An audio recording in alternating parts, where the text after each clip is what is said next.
Bismillahirrahmanirrahim. Assalamualaikum warahmatullahi wabarakatuh. Alhamdulillah wassalatu wassalamu ala Rasulillah wa ala alihi wa sahbihi wa mawalah, amma ba'd. Rabbi shrah li sadri wa yassir li amri wa hlul 'uqdatam min lisani yafqahu qawli. Allahumma 'allimna ma yanfa'una وانفعنا بما علمتنا وذكرنا ما نسينا وما جهلنا وزدنا علما وفقها. Alhamdulillah, segala puji bagi Allah. Di kesempatan pagi hari ini kita berjumpa kembali dengan materi tafsir. Kita akan ambil tafsir lanjutan dari surat An-Nazi'at. Dan alhamdulillah, setiap saya kesini kalau ada fasilitas baru, mejanya baru, semuanya baru. Masya Allah. Wa amma bi ni'mati rabbika fahaddits. Baik, kita sampai pada surat An-Nazi'at di ayat yang ke-34. Allah berfirman, A'udzu billahi minasyaitonir rajim. Fa idza ja'atit tammatul kubra. Maka apabila telah datang malapetaka yang besar, maka setelah Allah Subhanahu wa taala bercerita tentang kebinasaan Fir'aun dan bala tentaranya, dan yang sebelumnya di ayat yang pertama Allah Subhanahu wa taala bersumpah dengan para malaikat, yang ketika Allah bersumpah dengan para malaikat, Allah menegaskan, yaitu dengan jawabul qasamnya, tentang hari kebangkitan, di mana hari kebangkitan tidak semua manusia itu mengimaninya. Maka di antara orang-orang yang mereka mengingkari hari kebangkitan, di antara manusia itu ada yang mengingkari hari kebangkitan. Di antaranya mereka lah orang-orang musyrik yang menyekutukan Allah Subhanahu wa taala, atau orang-orang yang sejalan dengan mereka. Dan ketika mereka mengingkari akan hal itu, mereka menggunakan logika mereka. Apa logikanya?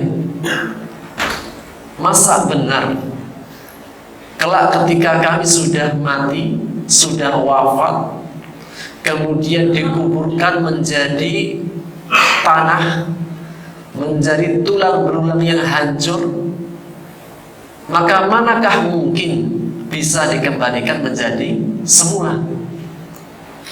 Inilah logika mereka. Dan Allah Subhanahu wa taala banyak sebutkan di beberapa surat dan ayat. Di antaranya dalam surat Al-Waqi'ah, Allah menegaskan tentang sifat-sifat ashabus shimal.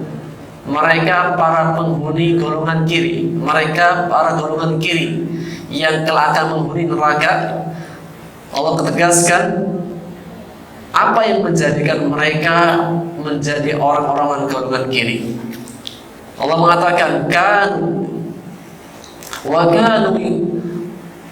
kanu qabla dzalika wa kanu yusirruna 'ala al-hinthil 'azim wa kanu yaquluna aidza mitna wa kunna turaban a inna lamab'uthun wa 'idhaman a inna lamab'uthun. Mereka para ashabus shimal, orang-orang golongan kiri, dosa mereka yang pertama mutrafin, dulunya dalam kemewahan. Kemudian mereka lanjut pada dosa yang kedua, yusirruna 'alal hinthil 'azim. Mereka berbuat dosa-dosa besar, yang di ujungnya mereka mengatakan, apakah kami akan dibangkitkan kembali ketika kami sudah mati, kemudian menjadi tanah, tulang belulang yang hancur? Apakah kami akan dibangkitkan? Ini logika mereka.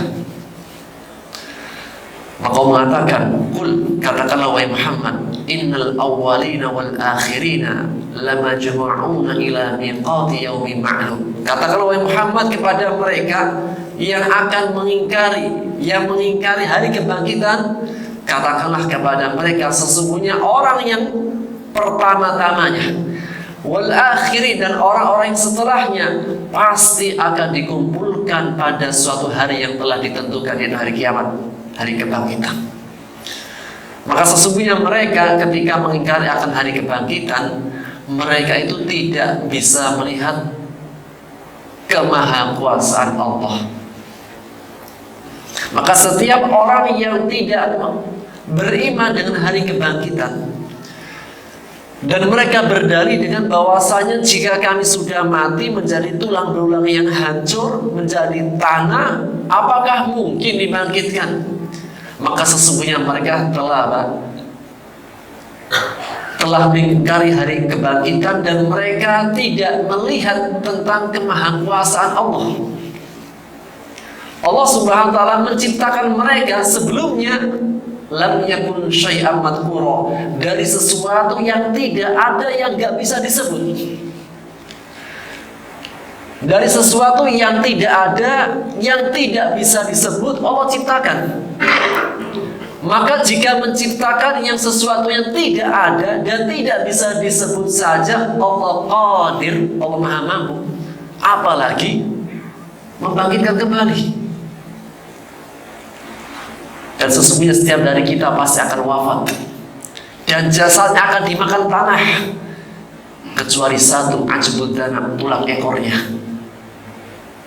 yang berkata Rasulullah SAW, minhu rukiba, minhu khuliqa wa rukiba, yang darinya lah dia diciptakan pertama kalinya, dan darinya dia akan dibentuk.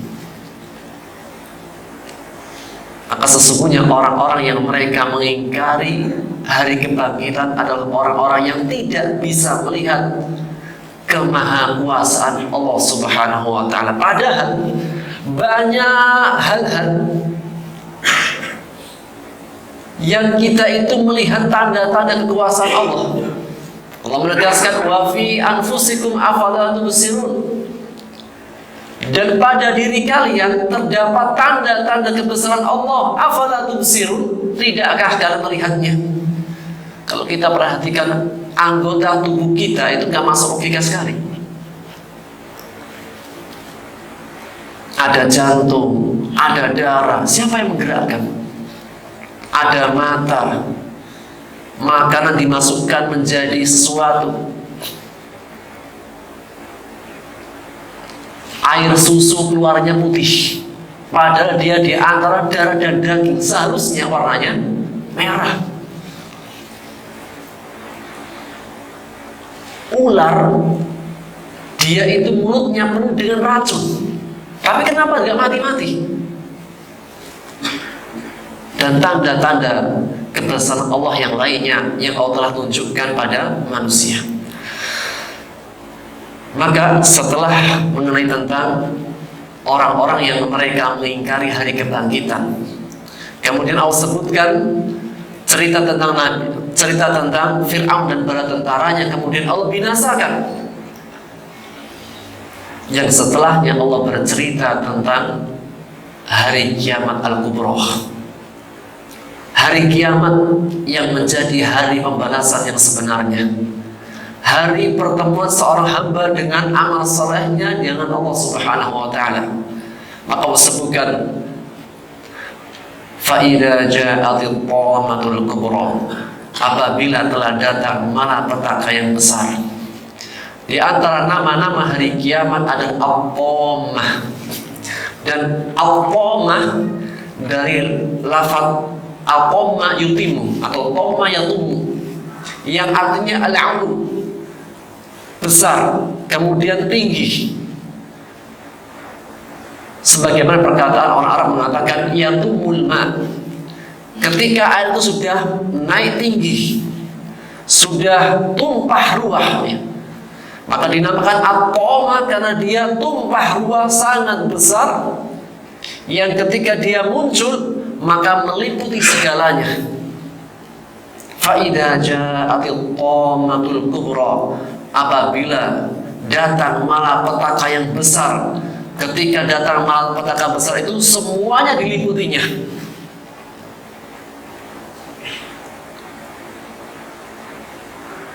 Dan Allah menegaskan Yauma yatadakkarul insanu ma sa'a. Ketika terjadi hari kiamat. Dan makna aqamatul kubra, hari kiamat pada ayat ini yaitu an-nafkhatus tsaniyah, tiupan sangkakala yang kedua. Kita ketahui sesungguhnya tiupan sangkakala itu ada dua. Yang pertama kehancuran, dan yang kedua tiupan sangkakala yaitu kebangkitan. Fa idza nufikha fis-sur, maka ketika ditiupnya sangkakala yang pertama hancur. Kullu man 'alaiha fan, segala sesuatunya pasti hancur. Dan ketika Allah menegaskan sesungguhnya kullu nafsin dha'iqatul maut, setiap yang bernyawa pasti akan mati. Ketika Allah menegaskan tentang ayat ini, berkata para malaikat, halaka ibnu Adam, setiap jiwa pasti akan merasakan mati. Maka para malaikat mengatakan halaka ibnu Adam, binasaan Adam, binasaan Adam. Para malaikat mengira bahwasanya yang binasa hanya anak Adam. Sampai Allah turunkan kullu man 'alaiha fan, setiap yang di atas muka bumi, setiap yang ada fan pasti akan binasa. Maka para malaikat menyadari sesungguhnya tidak hanya Bani Adam, semua yang di atas muka bumi, yang di atas malakutus sama, semua yang ada dalam ciptaan Allah fan akan binasa. Baru para malaikat menyadari tidak hanya Bani Adam, mereka juga akan binasa. Maka pada saat terjadi hari kiamat dan ditiupkannya sangkakala yang kedua, pada hari itulah manusia akan teringat masa semua yang telah dikerjakan. Manusia akan mengingat apa yang telah dikerjakan dulunya di dunia dari kebaikan dan keburukan. Yang terkadang kita ini banyak melakukan sesuatu kita gak ingat. Mungkin gak terjadi, Pak. Melakukan sesuatu tapi gak ingat. Mungkin. Buktinya apa? Buktinya terkadang ada orang itu yang hutang, dia lupa sama hutangnya. Padahal yang piutang senantiasa terbawa mimpi terus, kepikiran. Tapi yang berhutang lupa. Ini baru perkara hutang, belum lagi yang lainnya. Ketika dulu kita SMP, SMA, makan gorengan 3 bilangnya 2. Apakah karena lupa? Alhamdulillah, semoga Allah ampuni dosanya jika lupa beneran.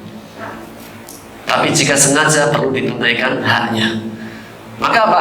Dalam perkara kecil-kecil saja kita itu kadang lupa.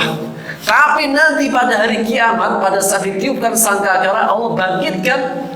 Yauma idzi yatadakkarul insanu ma sa'a. Manusia akan mengingat semua yang pernah diperbuat. Saghiraha wa kabirah, yang terkecil sampai yang terbesar. Kapan itu? Dalam tafsir disebutkan setelah diberikan kepada mereka catatan-catatan amalannya. Allah menegaskan wa kullu insanin alzamnahu ta'irahu fi 'unuqihi. Pada hari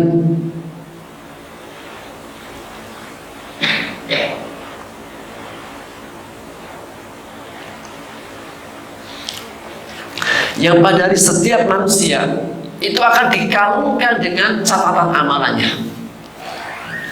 Wa nukhriju lahu yaumal qiyamah kitaban yalqahu mansyura, dan pada hari kiamat itu akan diberikan kepadanya catatan amalannya mansyura, terbuka.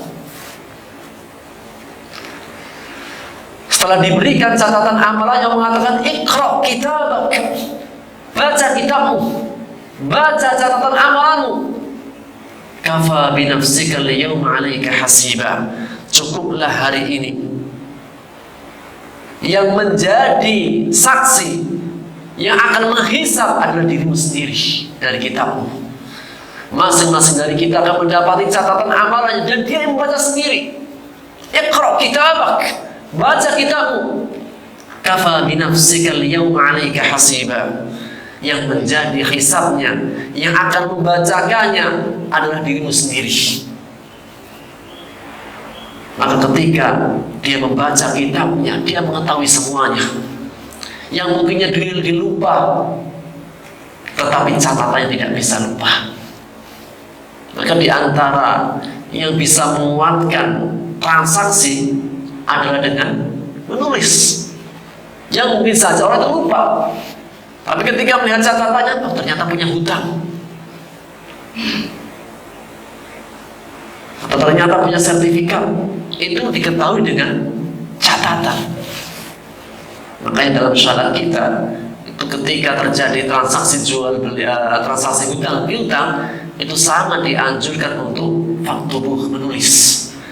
Kalau mungkin saja dia lupa atau saksinya lupa, maka dengan menulis aqwamul syahadah, bisa menguatkan persaksian, bisa mengingatkan kembali. Maka pada hari itu, pada hari kiamat, diberikan catatan amalannya, kemudian dikatakan padanya, Iqra kitabak, baca kitab. Maka sesungguhnya yang kelak nanti akan menghisab setiap jiwa, setiap diri, di antaranya adalah dirinya sendiri. Meskipun yang menjadi saksi itu tidak dia saja, bukan dirinya satu-satunya. Di antara saksi-saksi yang lain, Allah Subhanahu wa ta'ala Al-Alimul Khabir, mengetahui segalanya. Di antara saksi-saksi juga para malaikat.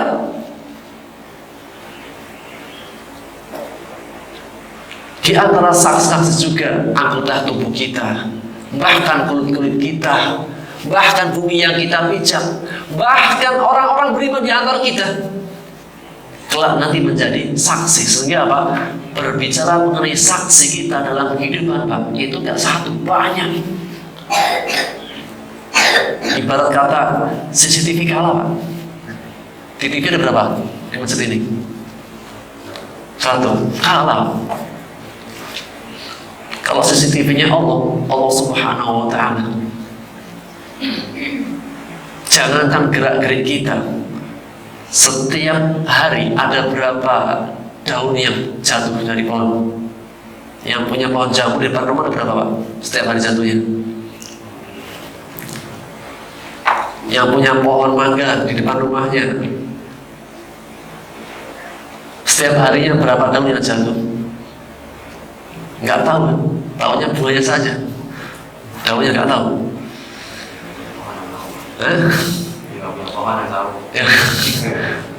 Yang punya pohon nggak tahu, tetangganya tahu. Yang nggak punya pohon yang tahu. Nggak ada daun yang jatuh. Allah Subhanahu wa ta'ala, wa ma tasqutu min waraqatin illa ya'lamuha. Tidaklah setiap daun yang jatuh setiap harinya, Pak, Allah Maha mengetahuinya. Ketika kita hitung berapa pohon di dunia ini, setiap daun yang jatuh, bayangkan.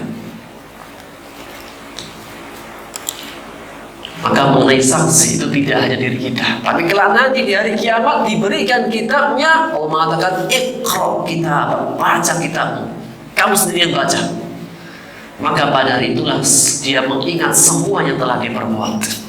Maka pada hari itu, wa burrizatil jahimu liman yarah, ditampakkan kepadanya neraka jahim, liman yarah, bagi siapa yang melihatnya. Maka mengenai ayat ini, pertama bahwasanya setiap orang kafir itu pasti melihat api neraka. Sebelum dia dimasukkan, dia melihat api neraka.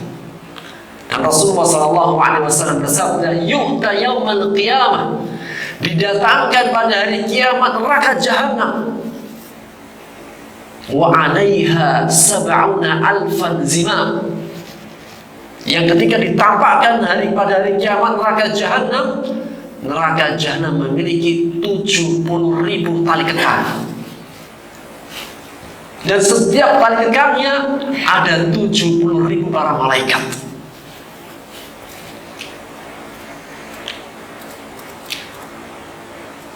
setiap orang kafir diperlihatkan kepada mereka neraka tersebut. Dan juga disebutkan dalam yang tafsir yang lainnya bahwasanya neraka jahim juga diperlihatkan kepada semua manusia. Ada orang kafirnya, ada orang beriman. Maka bagi orang beriman takut, tapi Allah selamatkan orang beriman sehingga menjadi kenikmatan mereka. Betapa seandainya kalau bukan karena taufik dari Allah, dia juga tidak selamat keadaannya seperti yang lain. Maka wa burrizatil jahimu liman yarah, baik secara umum orang berimannya maupun orang kafirnya melihat betapa dahsyatnya api neraka. Yang seringan-ringannya saja kalau kaki kita masuk, seseorang itu akan mendidih. Sepanas-panasnya api dunia itu baru 1%-nya dari 70 kali lipat panasnya api neraka. Makanya seorang salaf itu setiap kali hawa nafsunya bergejolak, dia nyalakan lilin. Setelah dinyalakan lilin, telunjuknya dimasukkan ke dalamnya. Maka dia mengatakan, wahai jiwaku, wahai nafsuku, masihkah kuat engkau dengan api ini? Namanya jari, Pak, kalau dimasukkan ke lilin gimana, Pak? Panas kan? Kira-kira kuat berapa menit, Pak? Coba sesekali ya, Pak, nyalain lilin, masukin tangan. Jika dirimu masih kepanasan dan gak kuat, ini baru api dunia.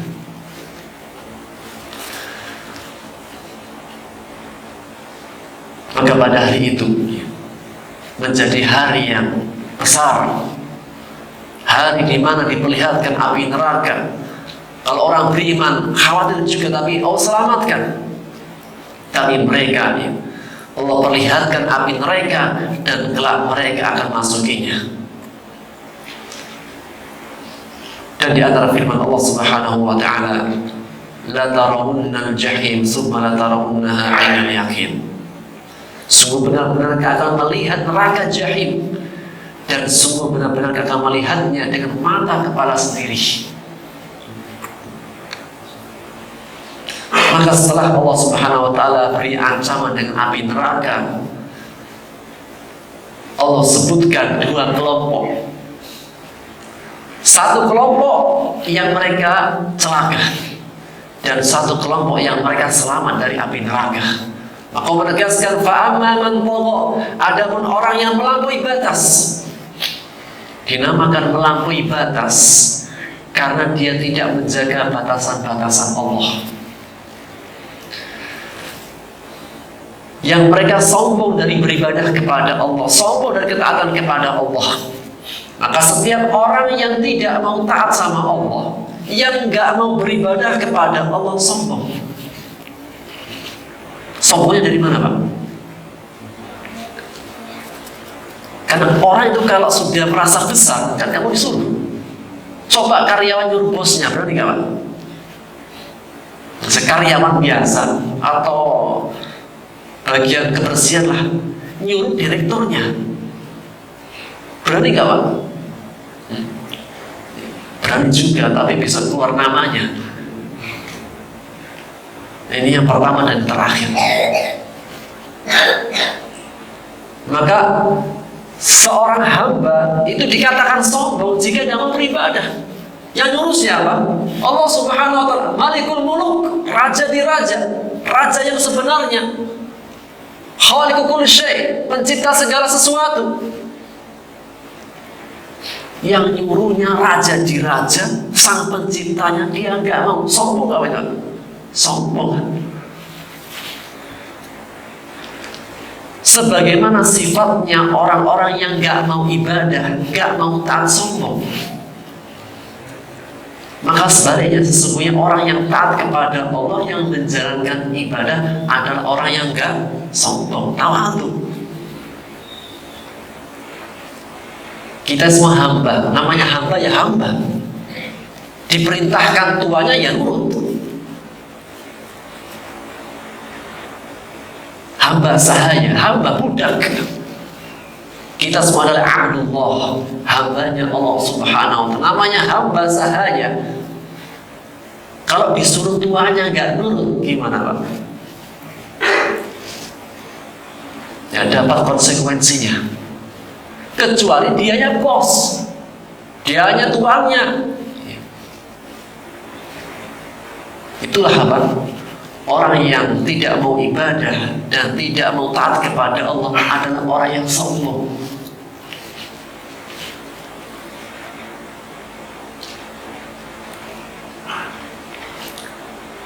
Maka orang yang sombong, katakan sifat yang kedua setelah dia sombong, tidak menjaga batasan Allah. Disuruh taat gak mau sombong, disuruh ibadah gak mau sombong. Maka Allah sebutkan sifat kedua, wa atharul hayatan dunya, lebih memilih, mementingkan, mengistimewakan kehidupan dunia.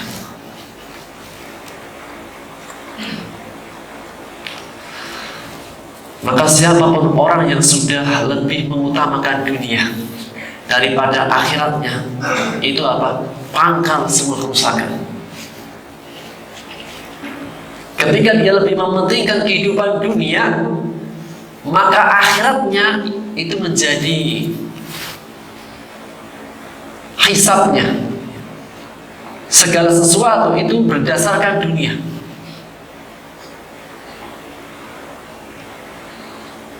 Dan jika seseorang itu sudah cinta kepada dunia, pasti apa? Hawa nafsunya bermain. Tidak akan beramal dengan amal akhirat. Maka para ulama mengatakan hubbud dunya ra'su kulli khati'ah. Cinta dunia itu pangkal semua kerusakan. Kalau orang sudah cinta dengan dunia, tidak memperhatikan akhiratnya, gimana Pak? Caranya dia dalam mengais rezeki, hawa nafsu terus. Ketika saat datang pembagian waris, nggak pandang, mau bagian adiknya, kakaknya, semua disikap. Kenapa? Cinta dunia. Orang itu berani memakan yang haram, kenapa? Di antara motivasi cinta dunia. Kenapa orang itu lebih suka korupsi dan tidak bersabar dengan proses? Karena sifatnya manusia ajul, tergesa-gesa, pengen cepat kaya, pengen cepat punya istri berkali-kali, tidak mau proses. Lalu apa? Orang itu kalau di atas pakai proses. Karena sifatnya terlalu melampaui batas, cinta terhadap dunia, akhirnya apa? Tidak memperhatikan halal haramnya. Senantiasa yang diikuti hawa nafsunya. Tidak pernah memandang ini halal apa haram. Ini bagian saya, bagian yang lain. Tidak pernah memandang. Ini mendolimi orang lain, enggak itu. Sudah tahu tanahnya cuma ukurannya sekian, masih maju.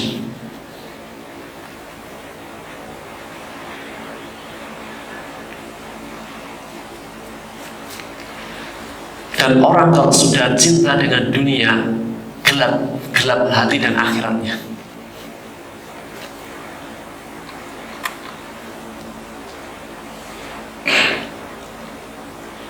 Teringat sebuah ceritanya Nabi Isa alaihissalam bersama seseorang tamak dengan dunia. Nabi Isa alaihissalam kita ketahui seorang nabi yang tahu dengan apa yang dimakan dan apa yang disimpan di rumah. Ini mukjizat Nabi Isa alaihissalam, bisa menyembuhkan orang sakit, bisa mengembalikan orang yang buta, bahkan bisa menghidupkan yang mati. Tapi biidznillah, dengan izin Allah. Ini mukjizat Nabi Isa alaihissalam. Suatu ketika Nabi Isa alaihissalam mengajak salah satu di antara Bani Israil untuk menemani dia pergi. Tapi ini orang tamak. Maka Nabi Isa alaihissalam menyiapkan 3 potongan kue atau roti lah gitu. Ditaruhlah di tas atau di kantong. Nih 3 kue, 3 roti buat bekal kita di jalan. Akhirnya berjalanlah Nabi Isa dengan orang tersebut yang tamak. Berjalan jauh, akhirnya apa? Ya. Namanya perjalanan jauh ada istirahatnya, Pak. Kalau kita baru jalan-jalan pagi atau sedang goes, kan ada istirahatnya. Biasanya kalau istirahat ada sedikit cemilan yang mau dimakan. Setelah istirahat Nabi Isa tanya, udah istirahat dulu kita, capek. Keluarkan rotinya. Ketika dikeluarkan tinggal 2. Nabi Isa alaihissalam kaget, nggak kaget karena udah tahu mana roti yang ketiga. Kok tinggal 2? Kata si tamak tadi, saya nggak tahu. Saya tahu apa? Saya bawa kok tinggal 2. Dan dia nggak tahu ini Nabi siapa. Nabi Isa tahu yang dimakan dan tahu yang disimpan di rumah. Ya sudah, nggak mau ngaku, ya sudah. Yuk kita jalan lagi. Akhirnya jalan lagi, Pak. Jalan jauh gitu kan. Sampai melewati sungai. Itu mau nyebrang. Ketika mau nyebrang nggak bisa, namanya sungai. Maka Nabi Isa menggandeng tangannya dan lewat di atas air. Nabi Isa mengatakan, demi zat yang memperjalankan kita di atas air ini. Dia kaget, kok bisa ya berjalan di atas air? Nabi Isa mengatakan, demi zat yang memperjalankan kita di atas air. Siapa yang memakan roti ketiga? Masih apa? Demi Allah, wahai Isa, saya nggak tahu. Kok tiba-tiba hilang? Kemana hilangnya? Saya nggak tahu. Ya sudah, sampai di tepi. Berjalan lagi, mendapati orang yang buta. Akhirnya ketemu Nabi Isa alaihissalam. Diobatilah. Dari buta kemudian bisa melihat. Dia kan kagum, amazing, luar biasa wahai Isa. Demi zat yang mengembalikan penglihatannya. Siapa yang makan roti yang ketiga? Masih tetap kekeh jawabannya, istiqomah jawabannya. Demi Allah, aku tidak tahu. Kok tiba-tiba hilang? Kemudian berjalan lagi, Nabi Isa mendapati ada tulang belulang, ya, kambing atau apalah gitu. Kemudian dibasuh Nabi Isa, hidup lagi. Kaget lagi dia, luar biasa kau. Nabi Isa bertanya lagi, demi zat yang telah mengembalikan dia hidup, siapa yang makan roti ketiga? Jawabannya masih istiqomah. Saya tidak tahu. Akhirnya apa? Ya sudah, berjalan lagi, ada dua pasir lah gitu. 2 tundukan pasir. 3 ya.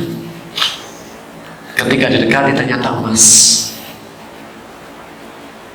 Maka Nabi Isa alaihissalam dan si Tomak tadi saling memandang. Dia bertanya, wahai Isa, ini milik siapa emas ini? Kok gak ada yang punya? Maka Nabi Isa mengatakan, yang pertama milikku. Tumpukan yang pertama itu milikku. Tumpukan yang kedua milikmu. Kemudian Nabi Isa diam sejenak. Berarti kan bisa ketiga. Dia bertanya, yang ketiga itu milik siapa? Kan engkau sudah dapat, saya sudah dapat. Yang ketiga milik siapa? Nabi Isa mengatakan, yang ketiga itu milik yang punya roti ketiga. Oh, itu saya. Jadi apa? Roti yang ketiga tadi saya makan. Baru apa? Baru dia mengaku dengan apa yang diperbuat. Akhirnya Nabi Isa alaihissalam menikahkan dia. Dia sudah ambil semua harta emas ini, 2 tumpukan emas. Ketika ditinggal Nabi Isa alaihissalam, dia sendiri menjaga emasnya, Pak. Punya 2 tumpukan emas. Tidak lama datanglah 3 begal. Begal lewat kan. Oh, itu kok ada berkelap-kelip, itu apa itu? Ketika didekati, tumpukan emas. Ketika dilihat ternyata ada penunggunya. Maka apa? 3 bagian langsung sepakat, yuk kita habisin. Singkat-singkat dihabisin mati. Sehingga yang tadi mana-mana Nabi Isa mati di tempat itu. Ketika sudah mati 3 orang ini, alhamdulillah dapat emas 3. Maka apa? Yang satu, ini bagianku, yang satu bagianmu, yang kamu yang ketiga. Setelah apa? Masing-masing gembira dengan emasnya, datang setan. Itu kalau 3 emas dibagi ber-3, itu apa? Kurang. Coba kamu sepakat sama temanmu si A, bunuhnya si C. Maka apa?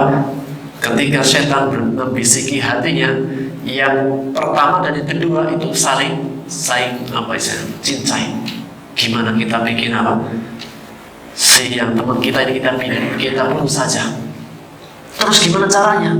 Ntar kita bikin strategi yang bagus biar dia tidak tahu. Coba kita minta sama dia pergi ke pasar beli makanan. Kita akan mengatur siasat bagaimana cara membunuhnya biar emas ini menjadi kita semua, milik kita berdua. Akhirnya dikasihlah uang Pak, disuruh pergi ke pasar beli makanan.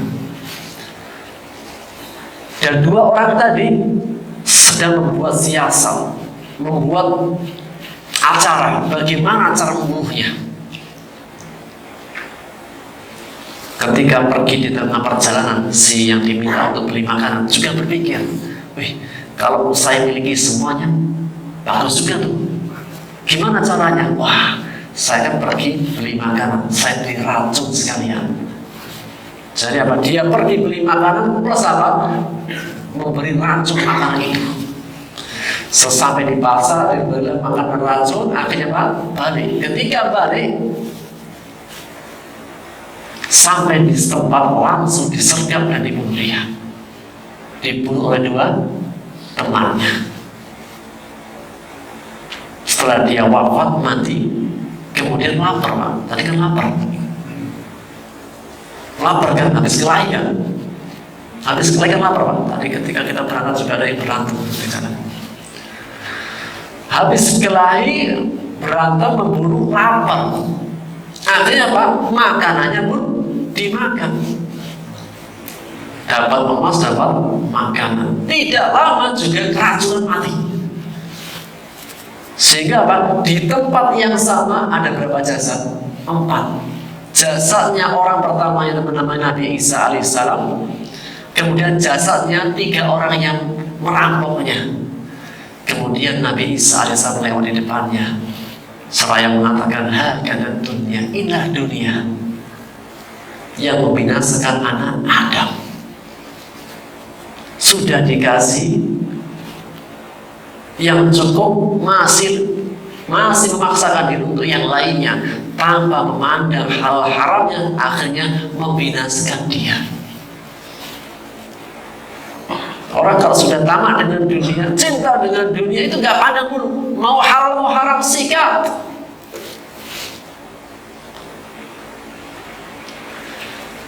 Dan sebanyak-banyaknya uang yang dia miliki, misal Pak, dia korupsinya dapatlah gitu, gak ada yang ketahuan. Karena yang nasib kan ketahuan aja kan. Kalau gak ketahuan kan aman-aman aja. Habis korupsi belilah 5 mobil. Andai kata dia beli 5 mobil, bisa gak dinaikin semua pada satu waktu? Kepalanya di mobil pertama, pantatnya di mobil yang kedua, enggak juga kan? Habis itu dia meninggal.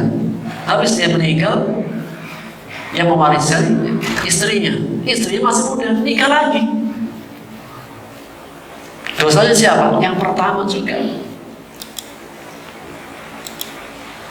Oleh karena para mengatakan hubbud dunya ra'su kulli khati'ah. Cinta dunia itu pangkal semua kerusakan. Ini bukan berarti memotivasi untuk jadi orang miskin, enggak. Jadilah orang kaya. Bahkan banyak syariat kita itu yang enggak, kalau enggak jadi orang kaya enggak bisa. Membayar zakat harus kaya, naik haji kaya. Sangat jarang naik haji juga kaya Pak, sangat jarang. Kan hadiah dari Depak kan terbatas juga kan. Ustaznya pun banyak, itu antri semua. Andai kata ada hadiah dari Kementerian Agama pun terbatas kuotanya. Yang ini apa? Banyak syariat kita itu apa? Menjadikan kita harus jadi orang yang mampu. Zakat, haji, sedekah, nafkah, dan seterusnya. Bangun masjid, gimana Pak DKM? Iuran tenaga apa iuran material Pak? Material juga. Sehingga apa? Tidak mengapa menjadi orang kaya, tapi apa? Harus tahu batasannya, tahu kewajibannya. Maka Allah katakan orang yang melampaui batas kemudian lebih mementingkan kehidupan dunia, fa innal jahima hiyal ma'wa, neraka jahim tempat tinggalnya. Wal iyadu billah. Ketika mereka dalam kemewahan akhirnya lalai. Maka disebutkan dalam surat Al-Waqi'ah, kita sebutkan di awal, mereka menjadi golongan kiri. Kenapa? Allah mengatakan innahum kanu qabla dzalika mutrafin. Mereka menjadi orang golongan kiri. Kenapa? Karena mereka dulunya hidup dalam kemewahan. Tentunya apa? Kemewahan yang melalaikan. Dan seringnya orang itu lalai karena miskin apa karena kaya? Kaya kan? Yang suka selingkuh itu yang kaya atau yang miskin? Biasa ini kan biasanya mayoritasnya Pak. Orang miskin itu kalau pacaran Pak, pacarannya nggak bermodal, digerebek sama Satpol PP. Tapi kalau yang punya uang ke hotel mainnya aman. Di dunia aman. Orang miskin Pak berbuat kesalahan. Misalnya orang miskin curi ayam di kampung Pak. Tahu ayam Pak? Berapa harganya Pak? Dia nyuri ayam di kampung Pak. Itu yang menghukum satu kampung. Di masa Pak, yang dicuri cuma ayam. Tapi kalau yang punya kekuasaan, punya kemampuan, kaya, tenang-tenang saja dia. Makanya Pak, seringnya yang terjerumus dalam kemaksiatan mutrofin, orang yang dalam kemewahan. Setelahnya, wa kanu yusirruna 'ala hifdzil 'azim. Mereka terus-menerus dalam berbuat dosa besar. Terus-menerus, gak ada menyesalnya. Dan orang kalau sudah terbiasa dengan dosa besar, itu gak ada sensitif dengan dosanya. Udah terbiasa. Kita kalau ke Bandar Gebang, tempat pembuangan sampah, itu pertama kali masuk itu pertama. Kalau sudah masuk, makan pun nyaman kan? Bahkan tempat tinggal di sana pun nyaman karena sudah terbiasa. Orang ketika pertama kali masuk ke sini gimana? Pertama kali, ketika sudah masuk tenang di dalam, nggak keluar-keluar. Terus-menerus dalam berbuat dosa besar, dan mereka mengatakan, apabila kami mati menjadi tulang belulang yang hancur, tanah apakah akan dibangkitkan? Mulai muncul apa? Hanya ingin hidup di dunia saja, nggak mau di akhirat. Maka bagi mereka, fa innal jahima hiyal ma'wa, yang mengikuti hawa nafsunya, ingat, neraka jahim tempat tinggalnya. Maka hal ini menegaskan ya, siapapun orang yang mengikuti hawa nafsunya, maka dia dalam kebinasaan. Dan Allah menegaskan dalam surah Al-Jathiyah ayat 23, afara'aita man ittakhadha ilahahu hawa. Tidakkah kau melihat orang-orang yang menjadikan hawa nafsunya sebagai Tuhan? Maksudnya apa? Yang senantiasa yang diikuti hawa nafsunya. Kan ada dua. Setiap dari kita punya keinginan. Satu keinginan hanya nafsunya saat terus nafsu diikuti. Maka apa? Orang tersebut telah menjadikan hawa nafsu sebagai Tuhan. Tapi bagi orang beriman, mereka menjadikan hawa nafsunya mengikuti keinginan Allah dan Rasulnya. Rasulullah SAW bersabda dalam hadis riwayat Muslim dari sahabat Abdullah bin Amr bin As, la yu'minu ahadukum, tidak akan sempurna iman salah satu di antara kalian sampai hawa nafsunya mengikuti yang aku datang dengannya. Jadi hawa nafsu ada dua. Hawa nafsu yang membinasakan, hawa nafsu yang ketika disertakan terus dalam keinginan Allah dan Rasulnya, itulah yang selamat. Maka setelahnya Allah mengatakan, wa amma man khafa maqama rabbih, adapun siapa orang yang takut akan kebesaran Allah, maqama rabbih, kebesaran Allah, dia takut jika kelak nanti akan dibangkitkan kemudian dihadapkan di depan Allah. Jika seseorang ketika berbuat salah kemudian di PAP saja udah gemeteran, padahal apa? Yang mensidang dia itu apa? Manusia juga. Lantas bagaimana jika yang akan menghadapi manusia adalah Allah Subhanahu wa Ta'ala? Dia takut jika nanti menemui Allah, berhadapan dengan Allah pada hari hisabnya. Khawfa maqama rabbi, takut akan kebesaran Allah. Dia takut jika nanti dia dibangkitkan, dihadapkan dengan api neraka. Maka jika orang bisa menghadirkan rasa seperti ini, dia akan senantiasa dekat dengan Allah. Karena tandanya orang itu takut kepada Allah, mendekat. Bedanya takut sama Allah dan takut sesama makhluk gimana, Pak? Kalau dia takut kepada Allah, semakin menjauh mendekat. Tapi kalau jika seseorang takut dengan makhluk, menjauh. Takut ular, ya dia akan menjauh dari ular. Takut singa, dia akan menjauh. Itu jika takut dengan makhluk. Tapi jika takut dengan Allah, aku takut pada Allah, menjauh. Enggak. Justru apa? Tandanya orang takut kepada Allah datang ke masjid, sholat 5 waktu dijaga, hubungan sosialnya dijaga, hal haramnya diperhatikan. Itulah takut kepada Allah. Maka di antara tanda orang takut dan itulah takwa, menjalankan perintah Allah dan menjauhi larangannya. Maka bagi yang takut akan kebesaran Allah, dan itulah takut yang benar. Dan tidaklah seseorang tidak takut kepada Allah, pasti takut dengan makhluk. Sebaliknya orang yang takut kepada Allah, dia tidak akan bisa ditakut-takuti dengan makhluk, kecuali rasa takut yang tabiat bawaan manusia. Aku katakan orang yang takut kepada Allah, wanha nafs 'anil hawa, dan dia menahan dirinya dari hawa nafsunya. Dia senantiasa membawa keinginannya kepada ridhonya Allah.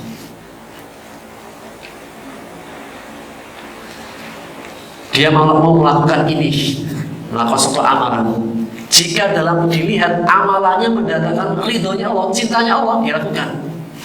Jika amalannya mendatangkan murkanya Allah, dia tinggalkan. Itulah orang yang senantiasa mengikuti ridhonya Allah, keinginan Allah. Dan setiap dari kita itu dalam perjalanan hidup pasti akan dihadapkan dengan dua jalan.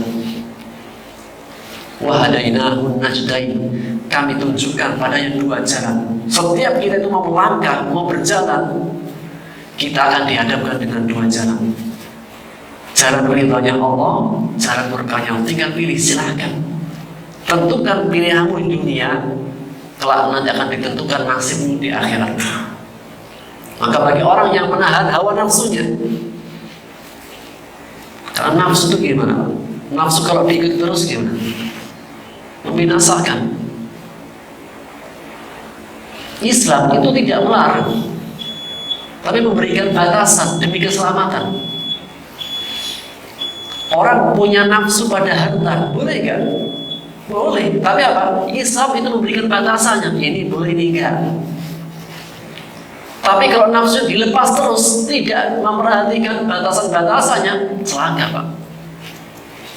Kita punya mobil, nggak ada remnya, Pak. Contoh nih, Pak, rem apa punya mobil nggak ada remnya. Kira-kira nyampe tujuan apa? Nggak nyampe. Nggak nyampe. Justru dengan adanya rem itu memberikan keselamatan. Itulah Islam. Punya nafsu dengan perempuan boleh gak, Pak? Boleh, tapi apa? Harus yang halal. Ada batasan-batasannya. Punya keinginan dengan harta boleh gak? Boleh. Tapi perhatikan batasan-batasannya. Punya keinginan pengen beli mobil lagi, boleh tidak? Boleh. Tapi apa? Lihat batasan-batasan. Maka bagi orang yang menahan hawa nafsunya, fa innal jannata hiyal ma'wa, surga tempat tinggalnya. Sehingga apa? Setelah menyebutkan orang-orang yang mengikuti hawa nafsunya dan tempat tinggalnya neraka jahim, Allah sebutkan orang yang menahan dirinya dari hawa nafsunya dan surga tempat tinggalnya. Maka di antara faedah yang bisa kita ambil ya, sesungguhnya ya, jalan menuju surga itu jelas. Siapapun yang masuk surga, jadikan hawa nafsunya mengikuti ridhonya Allah. Tahan hawa nafsunya, karena ini dunia ujian. Yang sudah menikah, ujian bagi yang belum nikah. Yang sudah punya anak, ujian yang belum punya anak. Yang punya kenikmatan, ujian bagi yang belum punya kenikmatan. Semua adalah ujian. Maka seseorang ketika menjaga hawa nafsu, dia akan selamat sampai tujuan. Enggak lama, Pak. Kehidupan dunia lama apa enggak, Pak? Kehidupan dunia lama apa pendek? Yang sudah berumur, Pak, yang sudah kelihatan agak bentar lagi pulang itu. Yang merasa sudah dekat, Pak, dengan waktu mudik lagi. Kalau kemarin mudik balik lagi kan?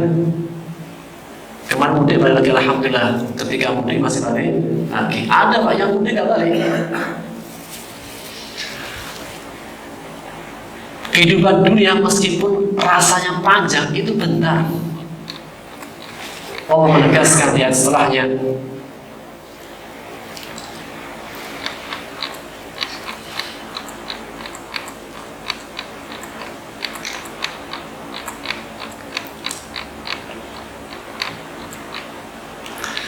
ayat setelahnya tentang mereka bertanya tentang hari kiamat. Yas'alunaka 'anis sa'ati ayyana mursaha. Mereka bertanya tentang hari kiamat, kapan terjadinya? Maka katakan fima anta min dzikriha, tidak boleh disebut. Kenapa? Tidak terlalu penting. Justru yang penting adalah persiapannya. Karena di antara perkara rahasia itu 5, Pak. Kunci gaib itu 5. 1, Allah mengatakan dalam surat Luqman ayat 34. Innallaha 'indahu ilmu sa'a. Sesungguhnya di sisi Allah kunci-kunci rahasia gaib. Yang pertama di antara kunci yang gaib, 1 adalah hari kiamat. Hari kiamat gak ada yang tahu. Nabi pun, Rasul pun, malaikat pun tidak ada yang tahu. Yang kedua adalah wa yunazzilul ghaitha, turunnya hujan gak ada yang tahu.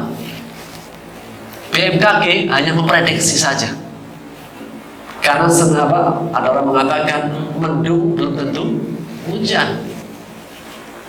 Yang ketiga di antara perkara gaib adalah wa ya'lamu ma fil arham. Allah tahu apa yang dikandung oleh rahim. Laki-laki, perempuan, cacat enggaknya, atau seperti apa dalam perkara rahim hanya Allah yang tahu. USG hanya prediksi saja, tanda-tanda. Kan masih banyak juga kan? Bilangnya laki-laki keluarnya perempuan, bilangnya perempuan keluarnya laki-laki. Yang pasti, yang penting pasti, Pak. Kalau gak laki-laki perempuan. Nggak ada yang separuh laki-laki separuh, nggak ada itu.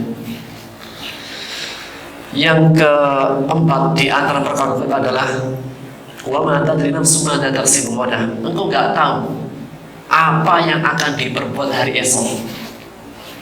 Kita hanya merencanakan hari esok, tapi kepastian hari esok yang lebih tahu siapa? Allah Subhanahu wa Ta'ala. Oh, insya Allah apa nanti di Lebaran Idul Adha saya mau menikahkan anak saya. Belum sampai hari H sudah meninggal orang tuanya. Kita hanya merencanakan di antara perkara adalah hari esok. Sekarang alhamdulillah kita bisa mudik, balik lagi. Tahun depan belum tentu bisa mudik, bisa balik lagi. Maka hari esok adalah di antara hari yang Allah rahasiakan.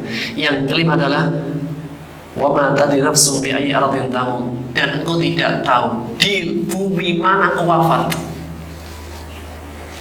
Kita nggak tahu apakah kita akan wafat di tempat kelahiran kita, apakah kita akan wafat di tempat kerja kita, apakah kita akan wafat di perjalanan kerja kita nggak tahu.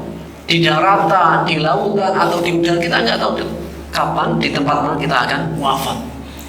Maka rahasia gaib satu adalah hari kiamat, turunnya hujan, apa yang terkandung dalam rahim, apa yang dikerjakan hari esok, dan di tempat mana kita wafat tidak ada yang tahu. Maka ketika mereka bertanya tentang hari kiamat, fima anta min dzikriha, nggak usah disebut, nggak perlu disebut, karena ada lebih penting. Apa itu persiapannya? Dan Allah mengatakan, innama anta mundiru may yakhshaha, hanyalah tugasmu wahai Muhammad memberi peringatan kepada orang yang takut.